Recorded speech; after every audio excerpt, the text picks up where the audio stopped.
नमस्कार। आप देख रहे हैं स्पेशल कवरेज न्यूज और मैं हूं आपके साथ शिव कुमार। मेरे साथ हैं आदरणीय वरिष्ठ पत्रकार डॉक्टर राकेश पाठक जी। स्वागत और अभिनंदन। दरअसल बंगाल में जो आज हुआ उसका सबको पहले से अनुमान है। ये अटल बिहारी वाजपेयी की भाजपा नहीं है, ये नरेंद्र मोदी और शाह की भाजपा है जो जीतने के लिए कितना कुछ करेगी किसी को अनुमान नहीं होता। आज इसका जीता जागता उदाहरण है कि एक वीडियो बड़ी तेजी से वायरल होता है, आपके समक्ष स्क्रीन पर है, और इस वीडियो के वायरल होते ही बंगाल में भूचाल आ जाता है। ये जो सीसीटीवी लगाए गए हैं और उम्मीदवारों को टचअप दिया गया है, ये उसी सीसीटीवी की फुटेज है। तो आप देख रहे होंगे कई इसमें सीसीटीवी है, गेट से जाने का, घुसने का, और ये बैठ के वो तो कह रहे हैं कि हम बैलेट पेपर का व्यवस्थाएं देख रहे थे, जुटा रहे थे। उम्मीदवारों का ये कहना है कि अगर आप कुछ भी स्ट्रांग रूम में कर रहे थे तो आपने हमें भरोसे में क्यों नहीं लिया, जो कि एक टेक्निकल बात है। वो कह रहे हैं हमने मेल किया था, आप लोगों ने मेल चेक नहीं किया। भैया, जहां इतना बवाल चल रहा है वहां मेल को कौन देखेगा। अब इसके बाद फिर वहां धीरे धीरे नाराजगी हुई और देर रात ममता बनर्जी जब वहां पहुंची तो फिर जो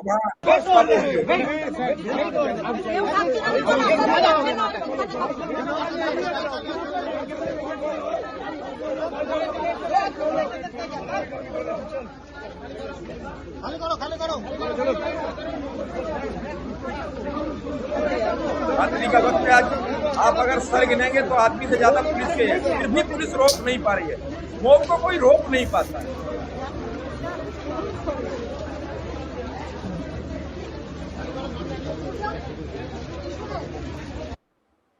आप ये तस्वीरें देख रहे हैं और इन तस्वीरों को देख के आप समझ रहे होंगे कि आखिर क्या हो रहा है, कैसे हो रहा है,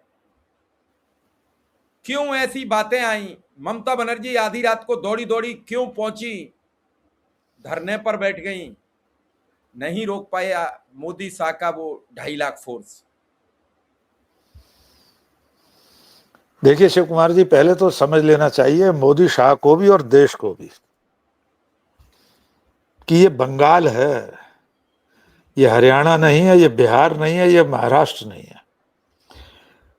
बंगाली अस्मिता और उसकी इस वक्त सबसे बड़ी पैरोकार बनी हुई ममता बनर्जी, वे इतनी आसानी से हार मानने वाली नहीं है। इसलिए आधी रात को वे मोर्चे पर पहुंची हुई हैं और जो दृश्य पूरी देश और दुनिया ने देख लिया है उसको लेकर तर्क क्या है वो भी देख लीजिए। चुनाव आयोग कह रहा है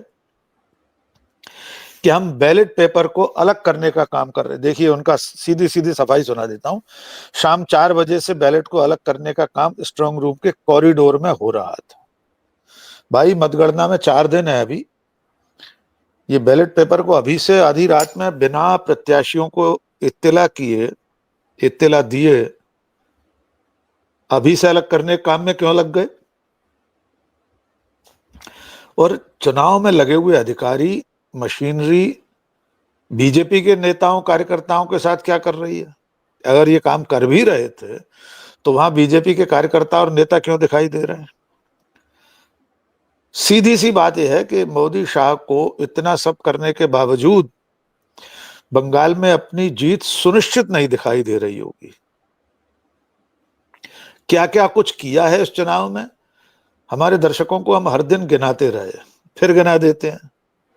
2.5 लाख पैरामिलिट्री फोर्स, गुंडागर्दी पर उतारू चुनाव आयोग के पर्यवेक्षक, लाखों मतदाताओं का नाम काटा जाना, लाखों मतदाताओं को सुनवाई का मौका देकर फिर भी उन्हें कोई राहत न देना। तमाम सारे न्यायाधिकरण बनाए गए थे, उनमें सुनवाई हुई और कुल 100 1000, 1200, 2000 लोगों को सुनवाई के बाद वोट डालने का अधिकार मिला। रही सही कसर प्रधानमंत्री और गृह मंत्री ने वहां पूरी कर दी। क्या नहीं कहा उन्होंने, किस भाषा में धमकियां नहीं दी। और अंतिम औजार था मतदान के दिन मतदाताओं को रोकने टोकने का। वे दृश्य भी पूरी दुनिया ने देख लिए, किस तरह पैरामिलिट्री फोर्स के लोग छोटे छोटे मासूम बच्चों तक पर लाठियां भांज रहे थे। महिलाओं को सड़क जमीन पर गिरा गिरा कर पीटा गया, वोट डालने से रोका गया। पैरामिलिट्री फोर्सेस के सिपाही, अधिकारी, प्रत्याशी तक के घर पर जाकर उसे धमकी दे रहे थे। एक वीडियो में तो बीएसएफ या सीआरपीएफ का जवान बीजेपी को वोट देने की बात करते हुए सुना गया। ये सारे प्रमाण देश के सामने हैं। अब इतना करके भी कसर बाकी रह गई थी। क्या बाकी बचा था जिसके लिए आपको आधी रात को स्ट्रांग रूम खोलना पड़ा? कायदे से इसका प्रावधान है, मतदान के बाद पेटियां, मशीनें, ईवीएम जब स्ट्रांग रूम में आ जाती हैं तो बाकायदा सील, सिक्का, सील, चपड़ी लगकर ऑब्जर्वर के सामने उन्हें बंद कर दिया जाता है। सेंट्रल ऑब्जर्वर, जो जनरल ऑब्जर्वर होता है, उसकी निगरानी में उसके सामने उसके दस्तखत के साथ स्ट्रांग रूम बंद किए जाते हैं।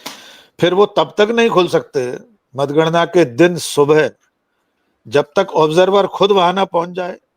रिटर्निंग ऑफिसर ऑब्जर्वर की मौजूदगी में ही और प्रत्याशियों, राजनीतिक दलों के प्रतिनिधियों के सामने स्ट्रांग रूम खोलेगा। फिर मतगणना स्थल पर ले जाई जाएंगी मशीनें, सबके सामने गिनती शुरू होगी। यहां कौन सा आसमान टूटा पड़ रहा था? नेताजी सुभाष चंद्र स्टेडियम में, इंडोर स्टेडियम में, कि मतदान हुए चंद घंटे हुए हैं, आपने आधी रात को गड़बड़ियां शुरू कर दी। लेकिन मैं फिर दोहरा दूं, ममता बनर्जी से पार पाना मोदी शाह के लिए आसान नहीं है। आप तो मतगणना के दिन देखिएगा कि कैसे तृणमूल के कार्यकर्ता, उनके मतगणना एजेंट्स, काउंटिंग एजेंट्स टेबलों पर एक एक वोट के लिए किस तरह मुस्तैदी से डटे रहते हैं। और मुझे खेद के साथ कहना पड़ेगा कि इस देश में और कोई राजनीतिक दल नहीं है, कांग्रेस भी नहीं है, जिसके पोलिंग एजेंट, जिसकी पूरी चुनावी मशीनरी इतनी मुस्तैदी से, इतनी दमदारी से चुनाव में मोर्चे पर डटी रहती हो, पहले दिन से गिनती तक। इसीलिए 3 बार से नरेंद्र मोदी और उनकी पार्टी, मोदी और शाह, ममता से जीत नहीं पा रहे। ये जो बार बार हारने की कसक है, यही उन्हें मजबूर कर रही है कि वे कुछ भी कर सकते हैं, करने पर उतारू हैं। जी शिव कुमार। क्या सर इसमें जो ये सब बातें आ रही हैं कि आखिर जीत के लिए इतना जोर क्यों लगाना? चुनाव हो गया, पहले भी चुनाव होते थे, चुनाव हो जाते थे, उसके बाद राजनीतिक दल खामोश हो जाते थे। लेकिन जब से 2014 से ये भारतीय जनता पार्टी का हार जीत का सिलसिला हुआ, आपने देखा 2014 में चुनाव हुआ, उसके चंद दिनों बाद हरियाणा हुआ, उसके चंद दिनों बाद फिर बिहार का हुआ, जिसमें लड्डू बने बनाए रह गए और बीजेपी 35 सीटों पर सिमट गई। यही सब एग्जिट पोल थे, एक तरफा जीत दिखा रहे थे। इस बार कुछ भी हो सकता है, हमें नहीं मालूम, 4 तारीख तय करेगी। लेकिन जिस हिसाब से नीचे से ऊपर तक अब चाणक्य ने तो आज सबकी हद कर दी, उन्होंने 192 सीटें बीजेपी को दे दी हैं। लेकिन सर इतनी तो हम जरूर कहेंगे, चाहे बीजेपी जीते चाहे जीते ममता बनर्जी, सीटें सबकी 180 से ऊपर ही रहेंगी, कोई जीतो। क्योंकि बंगाल एक तरफा चुनाव करता है, इसमें कोई दो राय नहीं। जब उन्होंने कांग्रेस की सत्ता उखाड़ी तो उस समय वाम मोर्चा को ऐतिहासिक जीत दी। उन्होंने वाम मोर्चा की सत्ता उखाड़ी तो ममता बनर्जी को ऐतिहासिक जीत दी।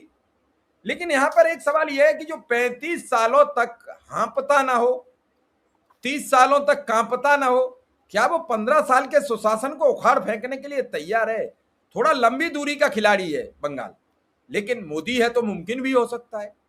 चाणक्य यह भी कह रहा है कि 8% मुस्लिम वोट मिला है, हो सकता है मिला हो, क्योंकि मुस्लिम भी घबरा गए हो, अगर मोदी नहीं लाए तो फिर हम रह नहीं पाएंगे।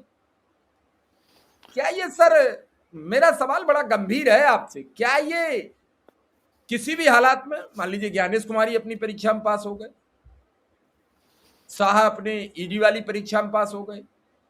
तो अगर पास हुए तो लोगों के गले कैसे उतरे, उससे पहले की तो ये कवायद नहीं है। देखिए, निश्चित तौर पर हम लोगों ने कल जो बातचीत की थी कि एक तो एग्जिट पोल, सरकारी की एजेंसियों की ये सारी कवायद, अमित शाह का दावा, पहले ही राउंड की वोटिंग के बाद उन्होंने कह दिया था कि 150 सीटें आने वाली हैं। नरेंद्र मोदी और उनकी पूरी पार्टी गिनती के साथ दावा करती है, फिर उसे कवर फायर देते हैं चैनल भोंपू मीडिया के चैनल और एग्जिट पोल करने वाली एजेंसियां। आपने बिल्कुल ठीक कहा कि अब चुनाव के बाद समाज का, जनता का, मतदाता का, पार्टियों का मशीनरी पर भरोसा नहीं रहा। आपने देखा होगा पूरी पूरी रात मतदान केंद्रों के बाहर, अगर सर्दियों में मतदान होता है तो उसके बाद प्रत्याशी बेचारे रजाई ओढ़कर मतदान केंद्र के बाहर तखत डालकर सोते हैं। स्ट्रांग रूम के बाहर सर, स्ट्रांग रूम के बाहर, जी, स्ट्रांग रूम के बाहर हम लोगों ने वो सब दृश्य देखे हैं। रात रात में कवरेज किया जाकर कि किस तरह पार्टियों के लोग स्ट्रांग रूम के बाहर खटिया बिछाकर रजाई गद्दे लेकर आ रहे हैं, रात भर जाग रहे हैं। ये अविश्वास हमारे लोकतंत्र पर चिंता की बात है।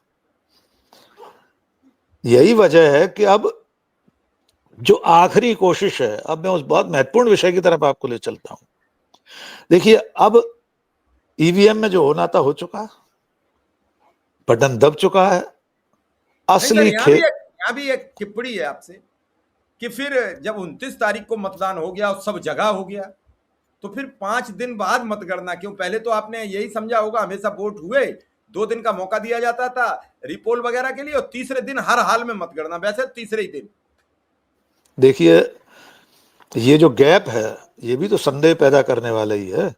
पर मैं पहले उस तकनीकी बिंदु पर आ जाऊं, फिर इस पर भी आऊंगा कि इतना गैप क्यों करते। देखिए, हमने जैसा कहा कि ईवीएम में तो बटन दब चुका।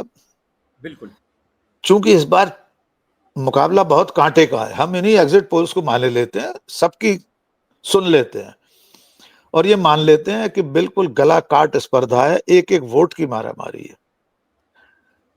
तो उसके लिए अब जो खेला होने वाला है वो है डाक मतपत्रों का, बैलेट पेपर्स का। हमारे दर्शक तो जानते ही हैं, फिर भी हम संक्षेप में बता देते हैं कि ये बैलेट पेपर्स ईवीएम के आने के बाद भी कौन डालता है, कौन अपना मत देता है। ये वे लोग हैं जो या तो चुनाव की ड्यूटी में लगे हुए हैं,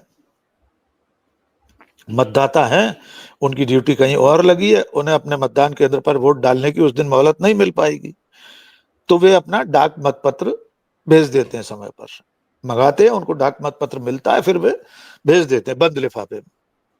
दूसरे हैं हमारी जो सुरक्षा इकाइयां हैं, पुलिस है, पैरामिलिट्री फोर्स है, आर्मी है, इन सब में जो लोग तैनात हैं और उनके वोट अभी भी अपने अपने गांव, अपने शहर में हैं, तो ऐसे लोगों को, जो भले सियाचिन में हो, लद्दाख में पदस्थ हो, कहीं हो, नक्सल क्षेत्र में हो, वो अपना वोट डाल सकता है बैलेट पेपर के जरिए। इसकी गिनती होती है। अब पिछले कई सालों से आपने देखा होगा कि खेला बैलेट पेपर में होने लगा। बिहार में पिछले चुनाव में, मध्य प्रदेश, छत्तीसगढ़, राजस्थान में जैसी जिसकी मर्जी हुई वैसे उसने बैलेट पेपर पहले गिन लिए, किसी को लगा तो उसने बाद में गिन लिए। जहां तक मेरी जानकारी है जी, नियम कोई नहीं रहा, नियम कोई पालन ही नहीं कर। नियम है, बैलेट पेपर की गिनती सबसे पहले होगी। हम टीवी पर देखते हैं ना, मतगणना जब शुरू होती है तो हम और आप डिबेट में कहते हैं कि अभी तो बैलेट पेपर की गिनती शुरू हुई है, अभी मशीनें नहीं खुली हैं। कई जगह ऐसा देखा गया कि बाद में उनकी गिनती करके उन वोटों को जोड़ लिया गया। ये जो खेल चल रहा था नेताजी इंडोर स्टेडियम में, ये वही वाला खेल था। अब इसमें एक चीज और होती है, चूंकि इसमें कागज का मतपत्र है, तो जो पहले कले कलेस होती थी कि सब सील ऊपर लगी है, नीचे लगी है, टिक का निशान कहाँ है, इसमें मतगणना करने वाले लोग, अधिकारी, सत्ता में बैठे तंत्र के लोग कुछ भी कर सकते। तो ये तैयारी है अब आखिरी मौके पर कि बैलेट पेपर्स में इतना आंकड़ा अपने पक्ष में बना रहे कि अगर हार जीत 100, 50, 200, 1000 वोटों की हो तो बैलेट पेपर से उसे कवर किया जा सके। अब आपके उस सवाल का जवाब कि भाई जब 29 तारीख की शाम को मतदान हो गया, ईवीएम मशीनें रात तक, आधी रात तक आ गई, मान लेते हैं हम, अगले दिन सुबह 7:30 बजे तक पूरा आंकड़ा सामने आ जाना चाहिए। ये हमारा नहीं, देश के कई चुनाव आयुक्तों का तर्क है। उनका कहना है कि ये 2-2, 3-3 दिन तक मत बढ़ना नहीं चाहिए मतदान। जैसे महाराष्ट्र में 6-7% बढ़ गया, हरियाणा में बढ़ गए, वो सब नहीं होना चाहिए। वोटों की गिनती मतदान के एक दिन बाद क्यों नहीं हो सकती? पहले की बात अलग थी, परिवहन के साधन नहीं थे, संचार के साधन नहीं थे, वायरलेस सिस्टम बहुत सीमित था, उसके अलावा और कोई माध्यम नहीं था, फिर टेलीफोन आया, अब तो मोबाइल है, सैटेलाइट सिस्टम है, अच्छी सड़कें हैं पूरे देश में, अच्छी गाड़ियां हैं। अब ये तो नहीं है कि मतदान के बाद दूसरे दिन शाम को पेटियां ट्रक में धीरे धीरे और डग्गा मारी वाली जीप में रखकर चली आ रही हैं, पीडब्ल्यू की जीप में या पुलिस की जीपों में। अब तो आधुनिकतम गाड़ियां हैं, आधुनिकतम सड़कें हमारे पास, संचार के साधन है। जब सब कुछ एक 24 घंटे में मतदान के बाद हो सकता है तो गिनती क्यों नहीं शुरू हो सकती? अभी दुनिया के कई देशों में चुनाव हुए हैं, नेपाल में चुनाव हुए हैं, यूरोप के कई देशों में चुनाव हुए, अगले दिन गिनती हुई, कुछ घंटों में परिणाम सामने आ गया। हमारे यहाँ तो ईवीएम से होने पर भी 2020 के विधानसभा चुनाव में बिहार में आधी रात तक और उसके बाद अगले दिन तक नतीजे आते रहे थे। घोषित नतीजों को बदल दिया गया था। 50 सीटों पर खेला हुआ था बिहार में, सबको मालूम है, पूरा देश देख रहा था। भाई ईवीएम से पूरा दिन, 24 घंटे, 36 घंटे, 48 घंटे क्यों लगने चाहिए? कंपाइलेशन होना होता है सिर्फ। अब क्या सर ऐसा बंगाल में भी कल हो सकता है, मतलब कल 4 तारीख को? चार, देखिए, बंगाल में अगर करने की कोशिश करेंगे तो आप समझ लीजिए नरेंद्र मोदी और अमित शाह को बहुत भारी पड़ जाएगा, ये दांव उल्टा पड़ जाएगा। ममता बनर्जी और उनके पूरे कार्यकर्ता और नेता जिस तरह से मुस्तैद हैं, ताल ठोके हुए हैं, उन्हें पैरामिलिट्री फोर्स दबा नहीं पाएंगे। ये फोर्स तो अभी गिनती के दिन तक तो है ही, और बीजेपी सरकार बन गई तो अमित शाह का दावा है 60 दिन रहेगी। 2.5 लाख जवान बिहार बंगाल में रहेंगे, तो गिनती के दिन तो रहेंगे ही ये लोग। पर मतदान केंद्र के भीतर अगर गड़बड़ी की कोशिश की तो बंगाल में बड़ा बवाल हो सकता है, और ये बवाल हम देख रहे हैं। कोलकाता के नेताजी सुभाष चंद्र स्टेडियम में शुरू हो चुका है। ममता बनर्जी इससे पहले भी तो उनकी एजेंसी पर छापा पड़ा, वे पहुंच गई थी वहां पर। और हाँ, एक बहुत जरूरी विषय और जोड़ लीजिए, हमने जो सरकार की कोशिशें और तैयारियों का जिक्र किया उसमें यह भी जोड़ लीजिए कि वो जो एजेंसी है ममता बनर्जी की, उसके पदाधिकारी को मतदान खत्म होते ही जमानत मिल गई निचली अदालत से। ईडी ने रोका ही नहीं जाके, कुछ नहीं कहा अदालत में ईडी ने कि इन्हें जमानत न दी जाए। भाई इतना गंभीर आरोप था, बड़ा भारी मनी लॉन्ड्रिंग का घोटाला कर रखा था संबंधित व्यक्ति ने, कोई चंदेल है जो भी नाम है, विनेश चंदेल थे, तो उनके खिलाफ ईडी का वकील ही नहीं खड़ा हुआ, वकील ही नहीं खड़ा हुआ, और वो उसको रिहाई मिल गई। तो ये जो टाइमिंग है, ये जो मोडस ऑपरेंडी है, ये जो वारदात का तरीका है, क्या इस देश के लोगों को समझ में नहीं आ रहा? बंगाल के लोग नहीं समझेंगे कि विनेश चंदेल को पहले तो जेल में डाल दिया और लोअर कोर्ट ने जमानत दे दी, ईडी ऑब्जेक्शन करने भी नहीं गई कि इनको जमानत न दी जाए। तो ये जो तंत्र की, केंद्र सरकार की निर्लज्ज कोशिशें हैं, ये बंगाल के लोग अच्छी तरह समझ रहे हैं, और इसका हर जगह हर मौके पर जवाब दे रहे हैं। आप मतदान के दिन से लेकर अभी तक का देख लीजिए, अभी का भी ये दृश्य, ये उनके लड़ाका होने का सबूत है। ममता बनर्जी और उनकी पार्टी और बंगाल के आम लोग बहुत आसानी से हथियार नहीं डाल रहे हैं, इसलिए ये दृश्य आपको गिनती के दिन भी दिखाई दे सकते हैं। कई जगह इस तरह के विवाद होंगे अगर बीजेपी और सिस्टम ने कोई गड़बड़ी करने की कोशिश की तो। जी चलिए सर, बिल्कुल आपने ठीक कहा, लेकिन सर एक चलते चलते मेरा एक बड़ा सवाल है, एक बहुत गंभीर बात है कि आखिर जनता पर क्यों नहीं भरोसा है भारतीय जनता पार्टी को? वो दुनिया की बातें हिंदू मुसलमान की लाते हैं, शमशान कब्रिस्तान की लाते हैं, मटन मछली की लाते हैं। जहां मांस के विरोध से हो सकता है वहां मांस का विरोध करते हैं, दुकानें बंद कराते हैं।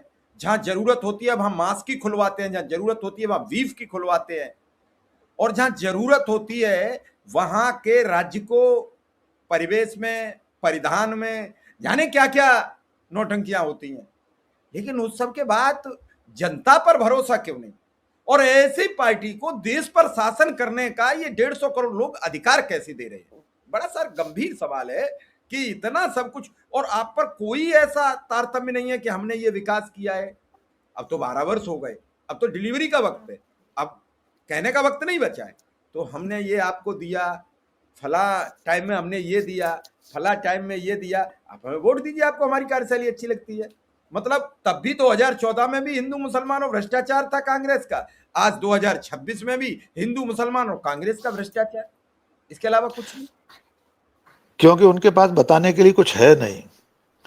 सर सवाल तो मेरा गंभीर है, बहुत ज्यादा। बहुत बहुत गंभीर सवाल है। देखिए, वे जानते हैं कि जनता अगर सचमुच में इन सवालों को पूछने लगी कि पाकिस्तान, कब्रिस्तान, हिंदू, मुसलमान, मछली, मटन, गौमांस, ये सब करते करते 12 साल आपको हो गए। अब तो आप ये बताइए कि रुपया 95 के पार कैसे पहुंच गया है? घरेलू गैस, पेट्रोल, डीजल इतने महंगे क्यों हो रहे हैं? चूंकि बीजेपी और मोदी शायद जानते हैं कि जनता अगर जिस दिन ये सवाल करने लगी उस दिन उन्हें सत्ता से बेदखल होना पड़ेगा। इसलिए वे जनता पर भरोसा ही नहीं करते, सिस्टम पर भरोसा करते हैं, अपने तौर तरीकों पर, अपनी कथनी करनी पर। लेकिन बंगाल में इस बार बहुत बुरी तरह से बेपर्दा हो गए हैं। पूरे देश में नॉनवेज के नाम पर जनता को मारने वाले, मॉब लिंचिंग करने वाले, दुकानें बंद कराने वाले, सड़कों पर लोगों को पीटने वाले लोग वहां खुलकर टेबल पर बैठकर मांस खा रहे हैं, मांस का कंपटीशन कर रहे हैं। तो बंगाल के लोगों के अलावा पूरे देश ने भी तो देखा ही होगा ना। बीजेपी को लगता ही है कि अगर जनता जाग गई, उनके इस पाखंड को समझ गई, तो उनको सड़कों पर दौड़ा लेगी। इसलिए वे हिंदू मुसलमान में लगे रहते। पर बंगाल इस बार उनकी अग्नि परीक्षा भी है। बंगाल के लोग ये बताएंगे, साबित करेंगे। अगर उन्हें लगता है कि बीजेपी ने उनके साथ कोई छल छद्म किया है, बीजेपी की कथनी करनी को अगर बंगाल के लोग समझ गए होंगे, तो नतीजे 4 मई को ऐसे आएंगे कि मोदी शाह की रातों की नींद हराम हो जाएगी। जी चलिए सर, अब इंतजार करेंगे। अभी तो हम आज 1 तारीख है, 2 तारीख और 3 तारीख, 2 दिन और अभी इन्हीं पर बहस हो जाएगी। उसके बाद आपने हमें समय दिया, इसके लिए आपका बहुत बहुत आभार, बहुत बहुत धन्यवाद।